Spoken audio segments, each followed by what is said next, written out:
Back સમાચાર અમદાવાદથી જ્યાં ખ્યાતિ હોસ્પિટલ કાંડમાં વધુ એકની ધરપકડ થઈ છે। આરોગ્ય વિભાગે કર્મચારી મિલાપ પટેલની ધરપકડ કરી અને ક્રાઇમ બ્રાન્ચે મોડી રાત્રે ગાંધીનગરથી તેની ધરપકડ કરી છે। ખ્યાતિ કાંડ અને અન્ય બે શંકાસ્પદ કર્મચારીઓની પણ હાલ પૂછપરછ ચાલુ છે। તો મિલાપ પટેલ મુદ્દે પીએમજે ડેપ્યુટી ડાયરેક્ટરનું નિવેદન પણ સામે આવ્યું છે। ઇમરજન્સી કાર્ડ અપ્રુવલની કામગીરીમાં મિલાપ પટેલનો રોલ છે તેમ ડાયરેક્ટરે જણાવ્યું।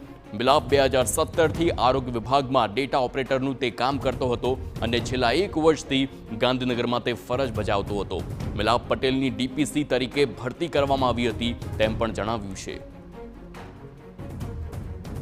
મિલાપ પટેલ ડીપીસી તરીકે ફિલ્ડમાં કામ કરતા હતા અને છેલ્લા 100 વર્ષથી પીએમજે કચેરીમાં એમને ટ્રાન્સફર કરીને એમને પ્રોજેક્ટ ઓફિસર તરીકે અહીંયા કામગીરી સોંપી હતી। Project officer MND monitoring and evaluation એટલે જે બધી ફરિયાદો અને હોસ્પિટલોની આવે એનું બધું સંકલન કરવાનું અને એના અનુસંધાને મિટિંગો ગોઠવીને જે પણ યોગ્ય નિર્ણય લેવાય એ હોસ્પિટલોને જાણ કરવાની એમની મુખ્ય કામગીરી હતી।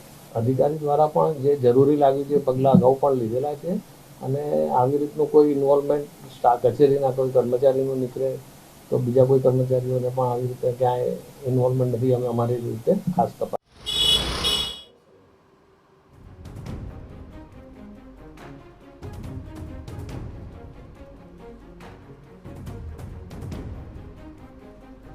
તો મિલાપ પટેલ 2017થી આરોગ્ય વિભાગમાં ડેટા ઓપરેટરનું તે કામ કરતો હતો અને ઇમરજન્સી કેસના અપ્રુવલનું કામ અને તેનો રોલ આખો મિલાપ પટેલના હાથમાં હોવાનું જણાવવામાં આવ્યું છે। છેલ્લા 1 વર્ષથી તે ગાંધીનગરમાં ફરજ બજાવતો હતો તેવું પણ નિવેદન સામે આવ્યું છે।